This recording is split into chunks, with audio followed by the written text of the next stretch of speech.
Madame, monsieur, bonjour et merci de nous choisir pour un nouveau forum qui pose une question centrale cette semaine.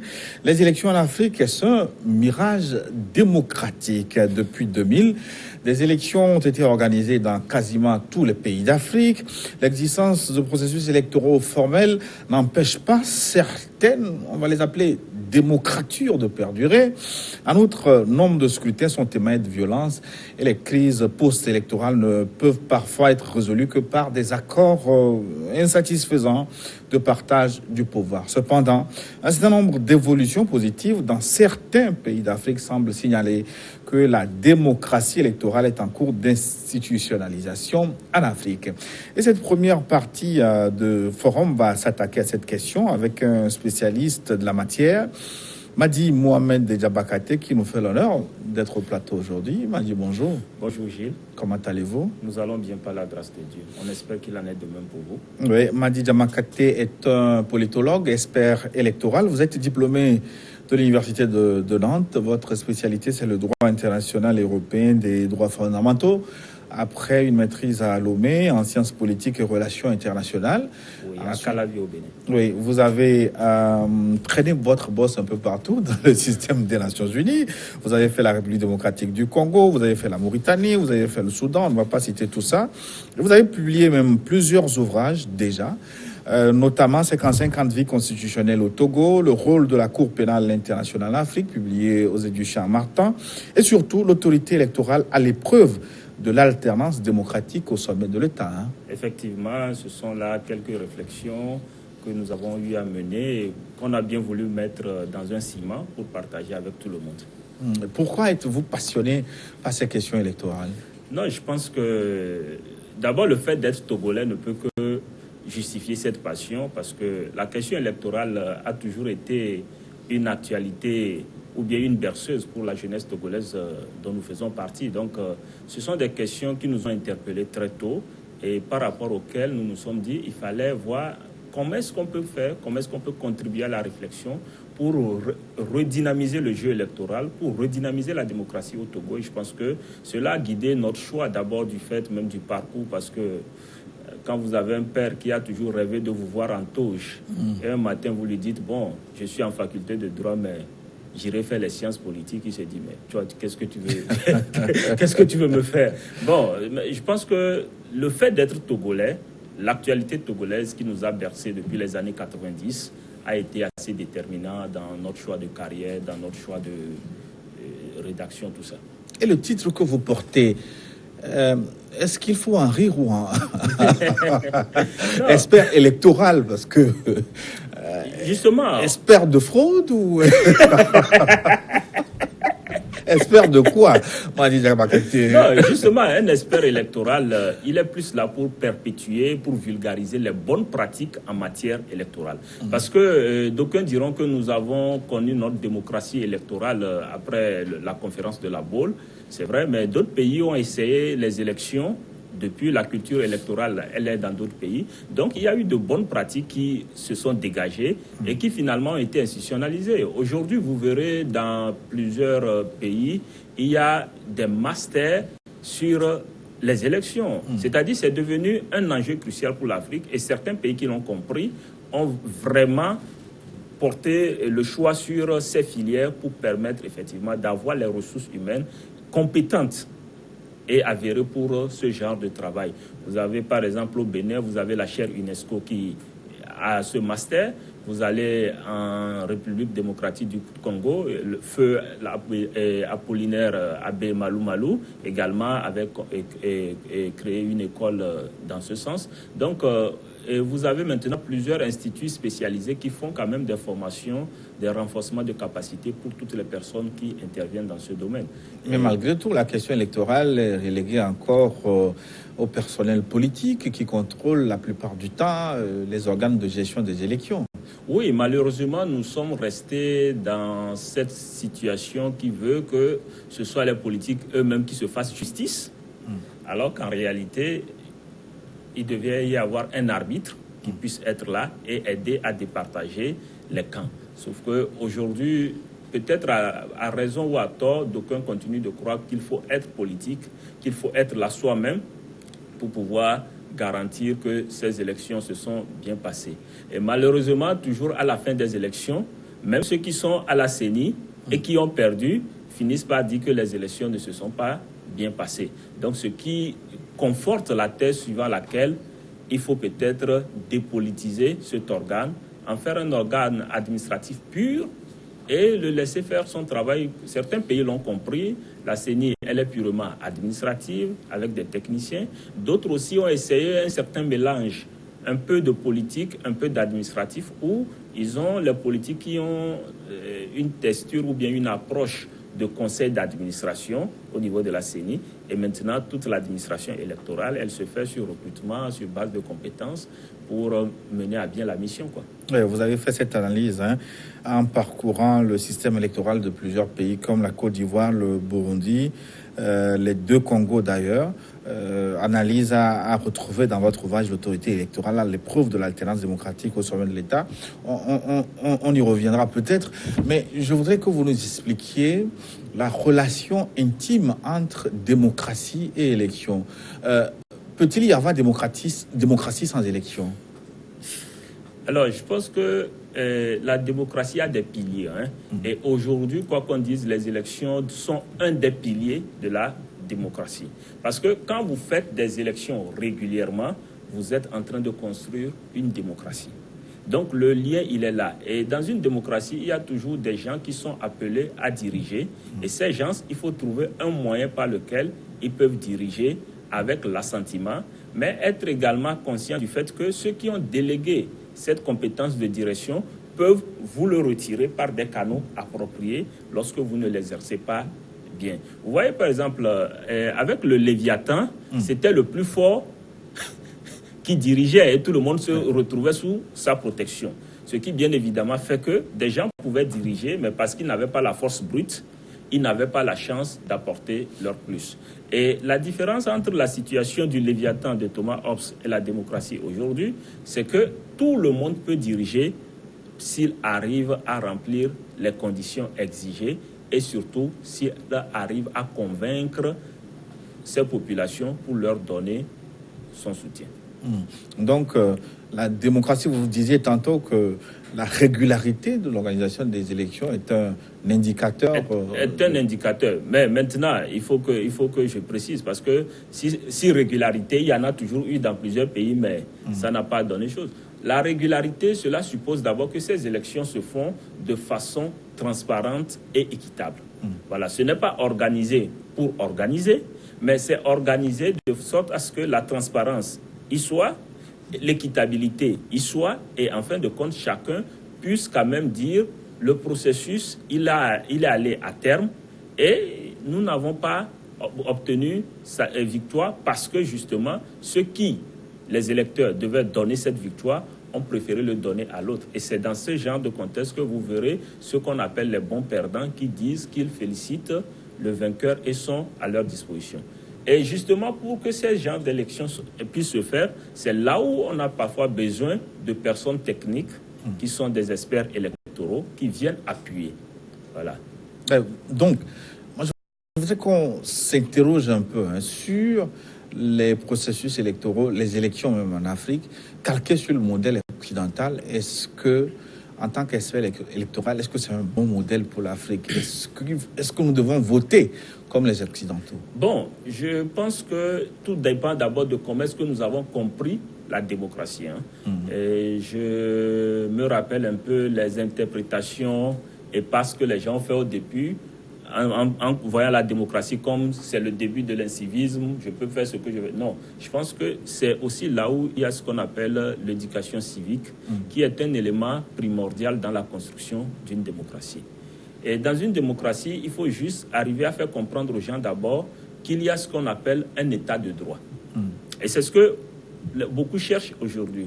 Un état de droit, ça veut dire qu'il y a des règles qui organisent la société et chacun est amené à se soumettre à ces règles. Qu'on soit un simple citoyen, qu'on soit un élu, qu'on soit une autorité, on est sous ces règles et non, ce sont les règles qui sont sous notre autorité.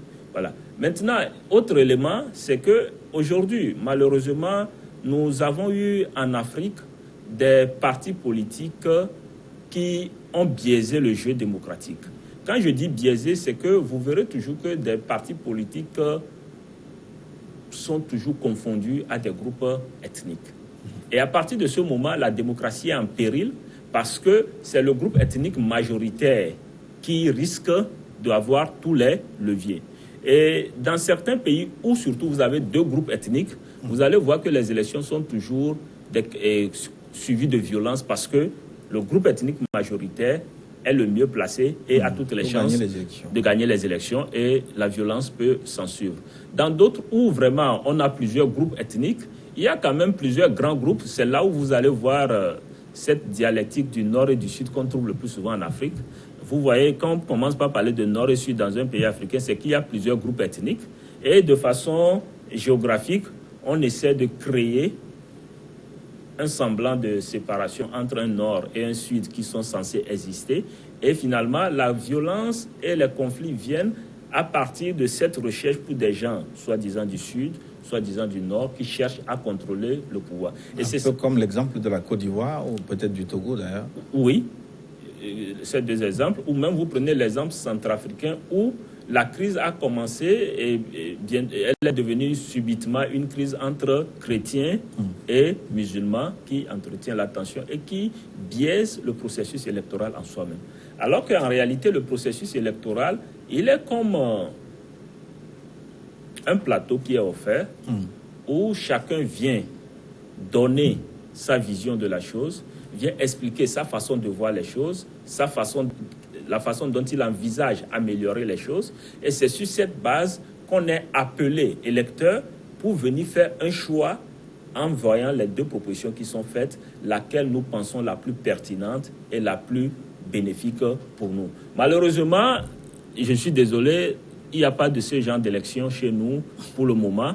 On ne voit pas ce que les gens proposent, mais on est plutôt figé parfois sur les enjeux régionalistes, ethniques, et parfois aussi, on est juste figé sur le passif avec lequel on essaie de voir les choses. Mais sur le plan formel, le plan physique, le plan technique, je me demande, est-ce qu'il ne faut pas réinventer le mode de désignation par les élections en Afrique, de la machine à voter en RDC, en passant par le bulletin unique au Togo, ou pour déboucher sur les billes en Gambie? Est-ce que l'Africain ne doit pas retrouver un modèle électoral propre à notre continent? Je ne pense pas que ce soit une question de modèle propre à notre continent, mais justement le travail en matière électorale, c'est de voir comment est-ce que, au fil des élections, les difficultés auxquelles nous sommes confrontés, comment est-ce qu'on peut les aplanir pour les prochains scrutins. Il est évident que sur le long terme, on développe une sorte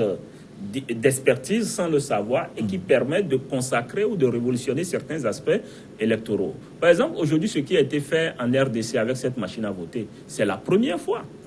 Et justement, l'avantage de cette machine à voter, c'est que d'abord, vous êtes sûr que vous n'avez pas de soucis avec ces affaires de bulletins manquants, ou bien avec la machine à voter, vous n'êtes plus dans la dynamique de bulletin unique, ou bien non. Tout le monde est déjà dans l'imprimante, il suffit juste de choisir. Ça veut dire aussi que vous n'avez plus ce souci qu'on a, on dit, il a mis l'encre ici, ça a taché ici, ça devient un bulletin nul. Il n'y a pas. Donc, vous avez la latitude, vous choisissez et vous imprimez votre bulletin, vous mettez dans l'urne. Et à la fin de la journée, d'abord, vous comptez les bulletins. Après, vous interrogez la machine et elle vous dit combien de personnes ont voté ici aujourd'hui. Donc, ce qui veut dire que vous avez apporté une réponse à cette problématique de bourrage des urnes dont on parle le plus souvent. Donc, ce sont des améliorations.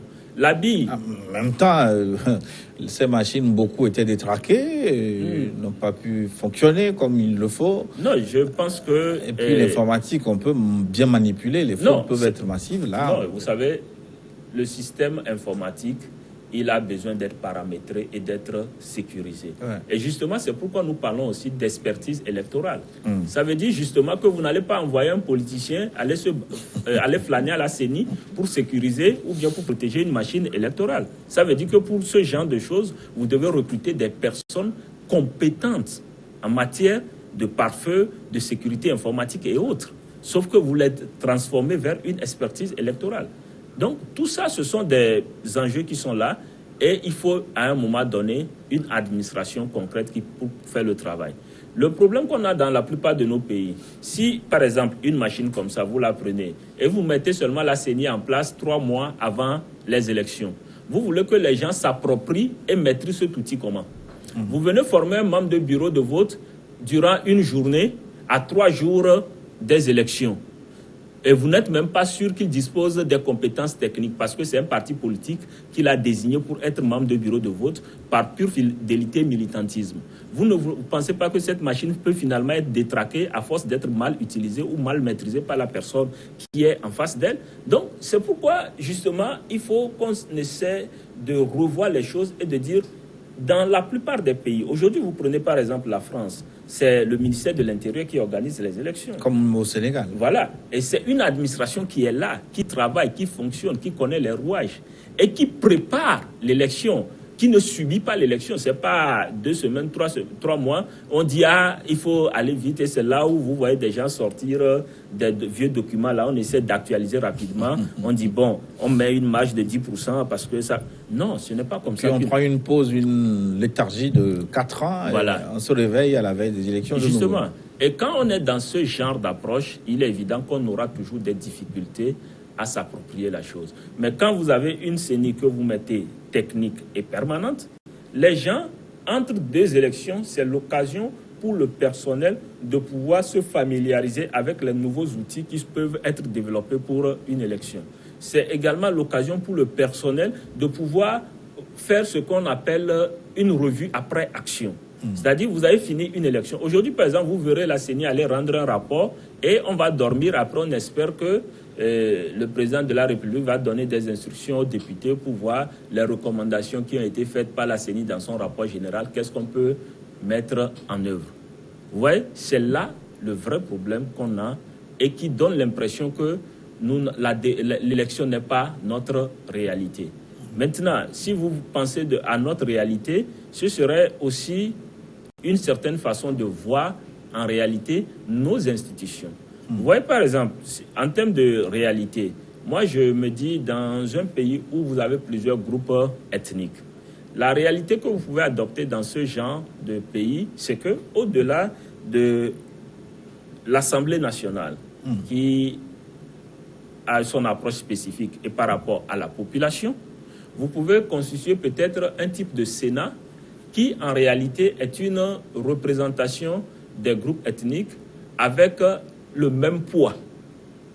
C'est-à-dire, je vais vous renvoyer vers l'approche américaine où vous verrez que tous les États au niveau du Sénat ont le même poids, alors qu'au niveau du Congrès, de l'Assemblée, il y a, c'est par rapport au découpage et à la population que les sièges sont répartis.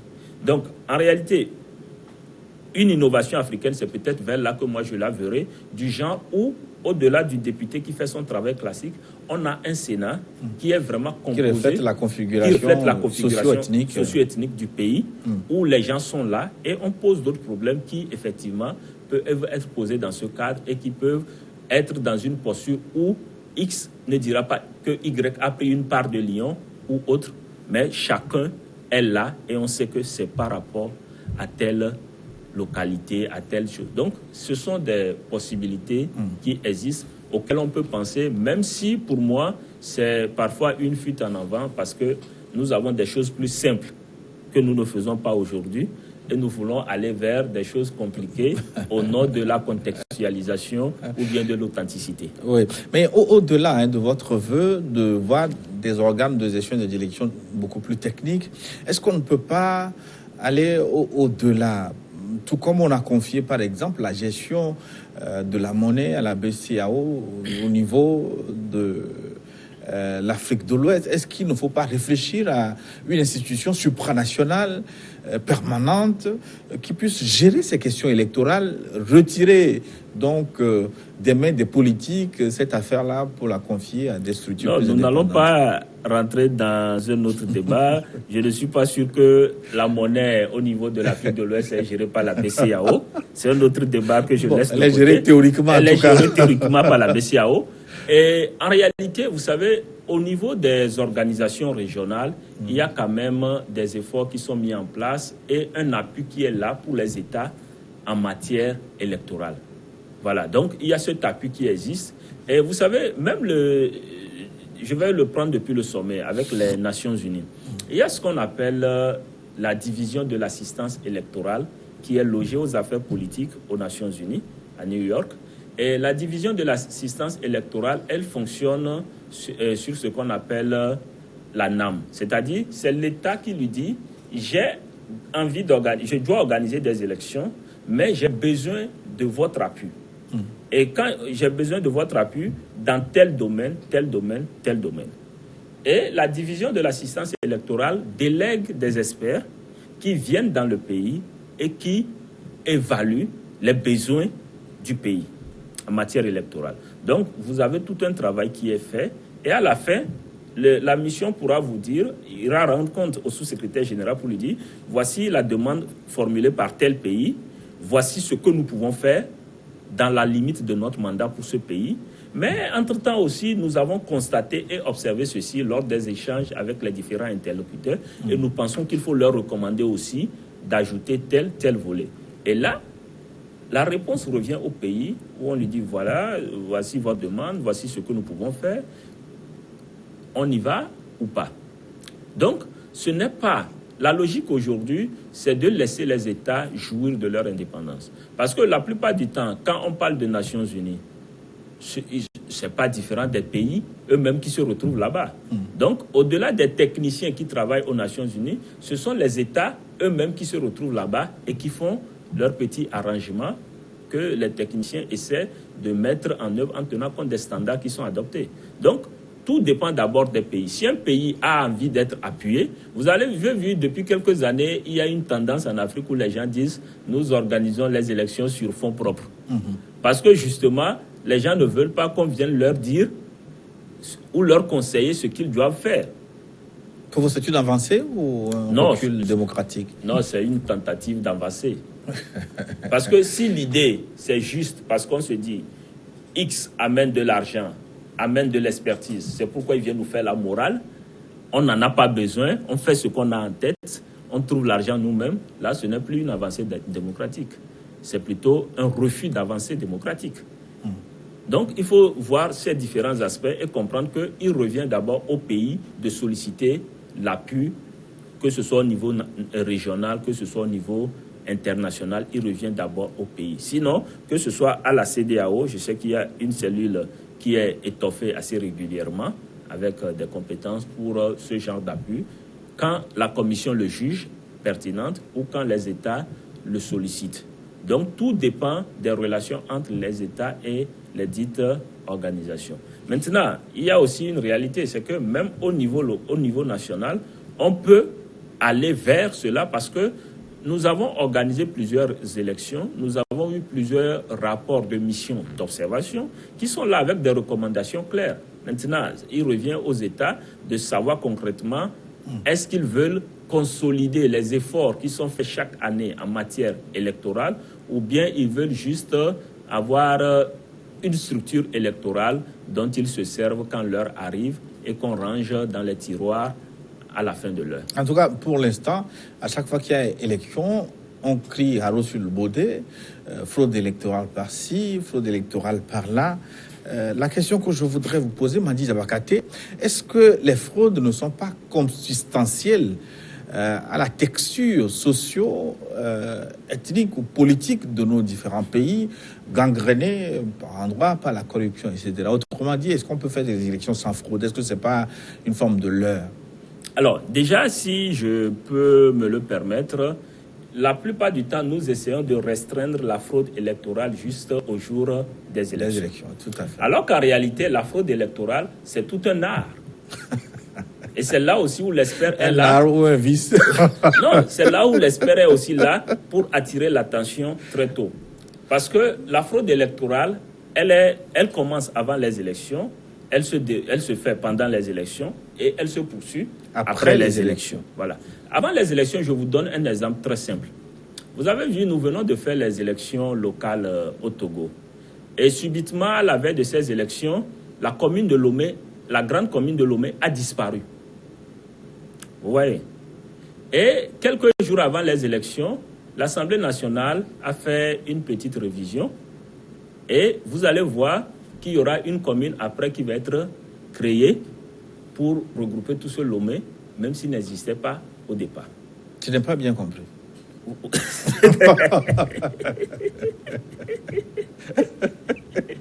Justement, la fraude électorale réside aussi dans la manière de rédiger la loi électorale. Donc, ça veut dire que la commune, elle est du ressort de la loi. N'est-ce pas? Donc, ça veut dire aussi que la loi peut décider de créer une supra-commune. Après toutes ces communes que nous avons vues aujourd'hui, on peut décider maintenant de créer une supra-commune sur la base de ces communes qui existent. Et ces communes peuvent devenir juste des arrondissements de la supra-commune qui peuvent naître après. Oui, mais ça, est-ce qu'il s'agit de fraude ou de subtilité politique? Non, c'est ça constitutif de la fraude électorale. C'est pourquoi je dis la fraude électorale, il ne faut pas la voir seulement le jour où on met les urnes dans le bulletin, mais il faut voir depuis... Les bulletins dans l'urne plutôt. C'est plus simple. Les bulletins dans l'urne, mais il faut plutôt la voir depuis le début du processus, même à la phase de la rédaction des lois et autres. Donc c'est là où vous voyez un peu que des artifices sont mis en place ça et là, et le tout concourt à une finalité. Donc la fraude, il ne faut pas seulement voir la violence qu'il y a ou bien les urnes qui sont cassées quelque part, non. La fraude électorale aussi, c'est les difficultés parfois sciemment organisées dans le déploiement du matériel ou même dans la réception du matériel ou même dans la distribution du matériel électoral. Vous avez vu par exemple parfois dans certains pays, vous constatez que le matériel électoral est déployé, mais dans certaines zones, il y a toujours un retard. Le matériel arrive toujours avec retard, les populations qui sont énervées, des gens qui sont fâchés et rentrent chez eux, n'ont plus envie de voter. Tout ça, ce sont des éléments qui sont constitutifs de la fraude électorale. Mais quand vous prenez le temps, peut-être à une autre occasion, on pourra venir sur ce plateau et je vais parler de la fraude et la détailler étape par étape avec des exemples précis. Donc, c'est dire que... Il y a une étape importante aussi, hein, la constitution du fichier électoral. Beaucoup d'experts redoutent cette étape. Il paraît que c'est là que l'essentiel du jeu se fait. Non, justement, c'est l'une des difficultés que nous avons aujourd'hui en Afrique. C'est ce fichier électoral. Alors que face à ce fichier électoral, il y a une réponse qui est censée exister et qui est utile à nous tous. C'est l'informatisation de l'état civil. L'informatisation de l'état civil, non seulement il règle les problèmes électoraux, mais il règle beaucoup de problèmes. Des problèmes de sécurité. De sécurité, tout. Vous voyez par exemple, un matin, vous vous levez, beaucoup de gens l'ont connu, il arrive pour faire un passeport, on lui dit mais que quelqu'un est déjà passé ici avec le numéro de feuillet de cette naissance et a déjà fait un passeport.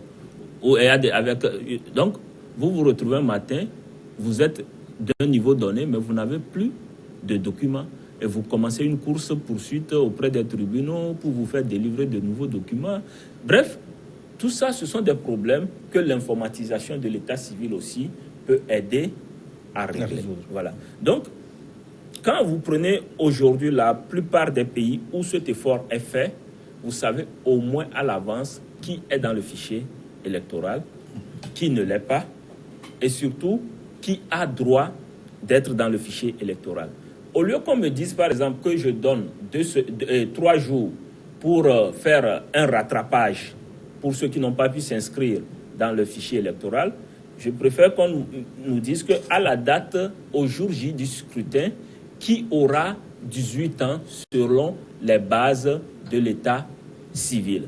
Ça veut dire que même si au moment où on clôturait la révision des listes électorales, si quelqu'un n'avait pas 18 ans et que le jour du scrutin, il aura 18 ans, il est censé être un électeur. C'est une question de projection. Vous avez vu en RDC, à un moment donné, l'argument sorti pour faire traîner le processus, c'est que, entre-temps, il y a eu de nouveaux majeurs depuis les élections de 2011 et il fallait les remettre dans le fichier.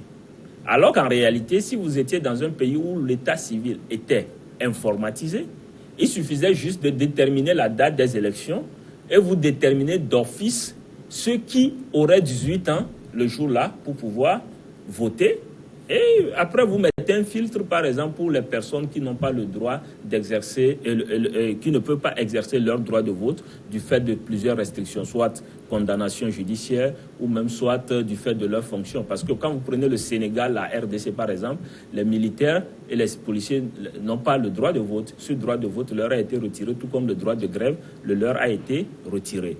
C'est aussi des choses qu'on peut essayer d'aménager en réglant ce problème lié au fichier électoral par l'informatisation de l'état civil. Oui, mais Mathis Abakati, en tant qu'expert, est-ce qu'il ne serait pas bon de rendre de façon permanente la révision des listes électorales? Tout comme on peut faire une carte d'identité, on peut postuler quand on veut.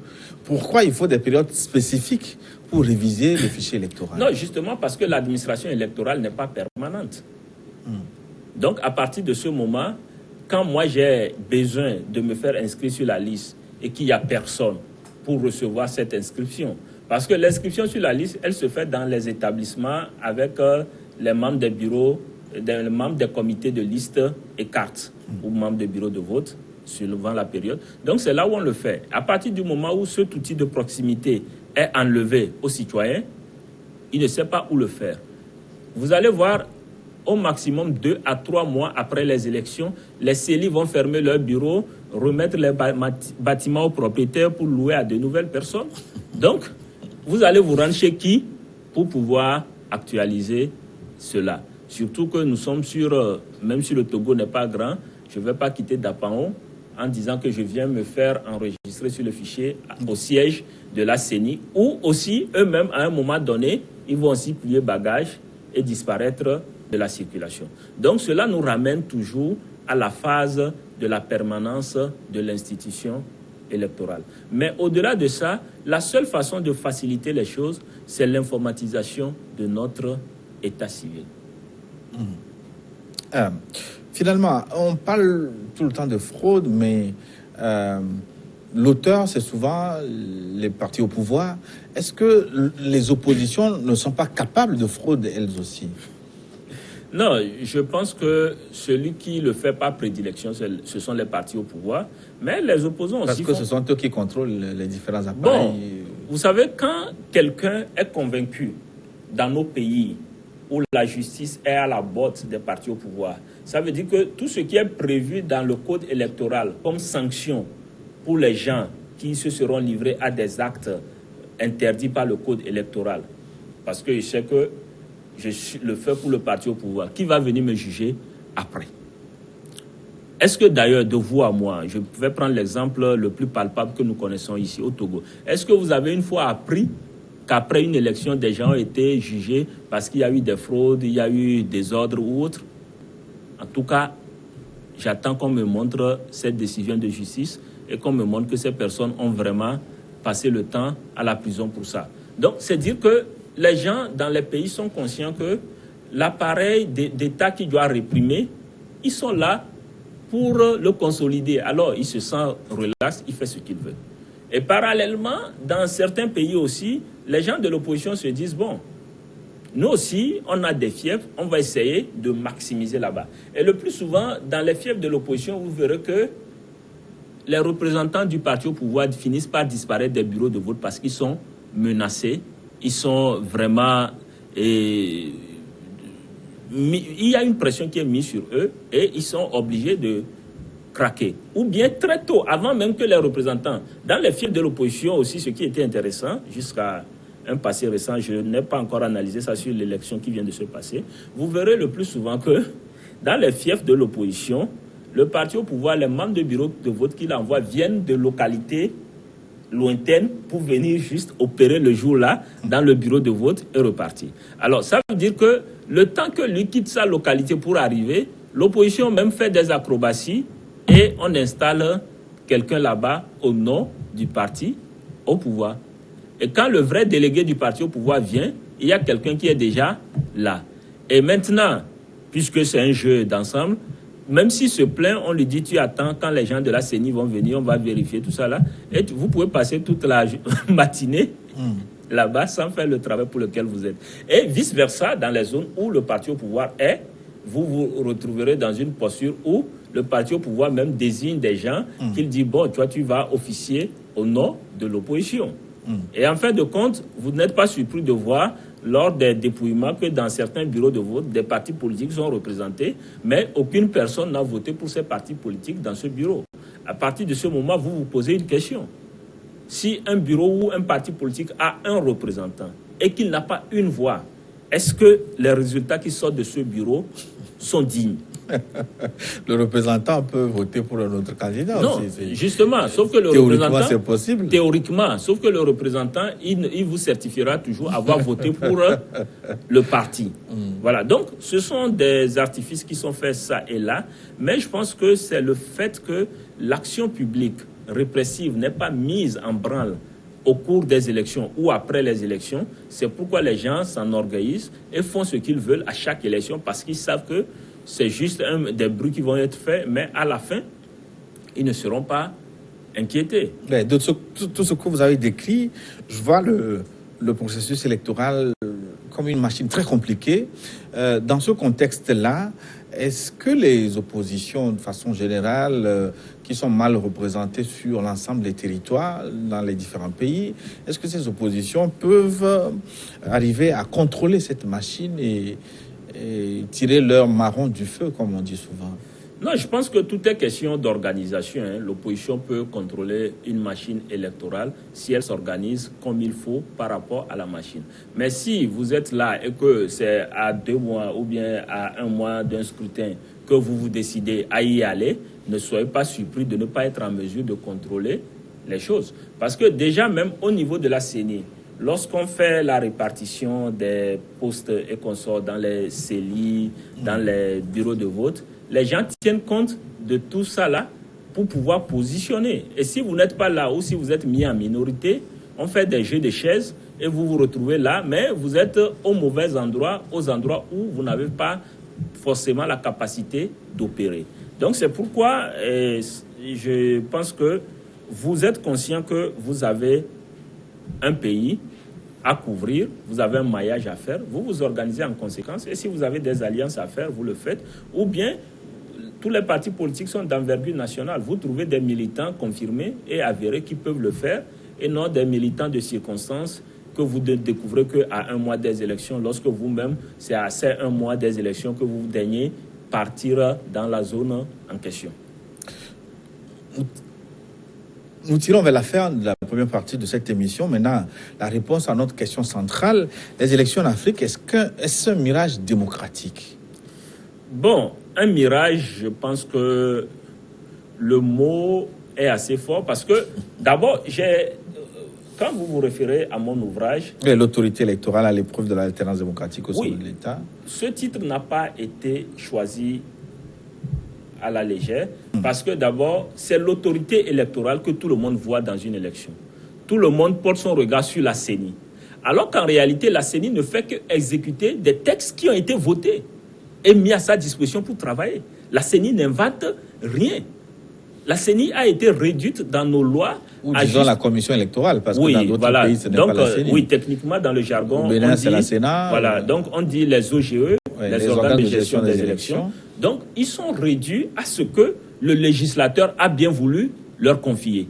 Donc, à partir de ce moment, ils n'ont pas de marge de manœuvre. Sauf qu'en fin de compte, tout le monde veut les indexer comme responsables du chaos ou de l'échec, alors qu'ils ne sont que des exécutants de lois qui ont été taillés et mis à leur disposition.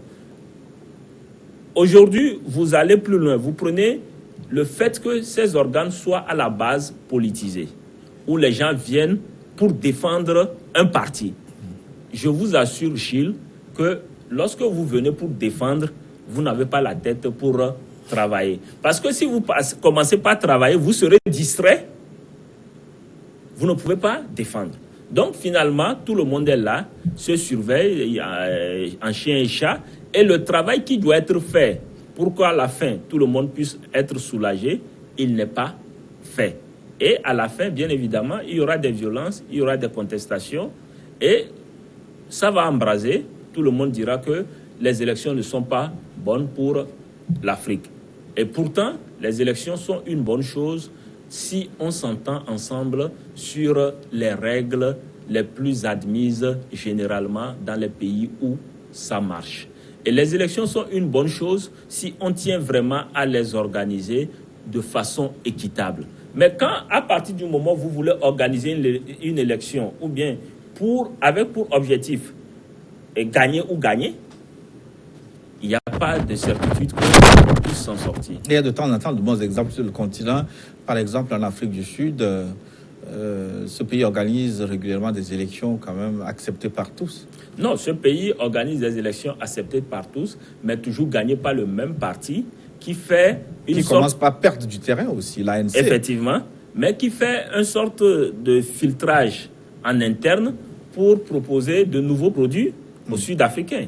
Donc c'est aussi le système électoral sud-africain en soi-même qui permet d'arriver à cette élection indirecte du chef de l'État, mais qui permet toujours au même parti d'être en avant. Mais comme vous le dites, au fil des ans, l'ANC commence par perdre de l'emprise parce que d'abord l'ANC a commencé par avoir des dislocations en interne, mais aussi les partis qui étaient régulièrement, traditionnellement opposés à l'ANC, avec les affaires de mauvaise gouvernance que l'ANC a aujourd'hui comme casserole, c'est vrai que les gens commencent par porter l'attention ailleurs. Mais ça me ramène à une réalité africaine, ethnique, dont je vous parlais depuis le début. Qu'on veuille ou pas, tant que les Noirs seront majoritaires en Afrique du Sud, l'ANC a toutes les chances d'être majoritaire.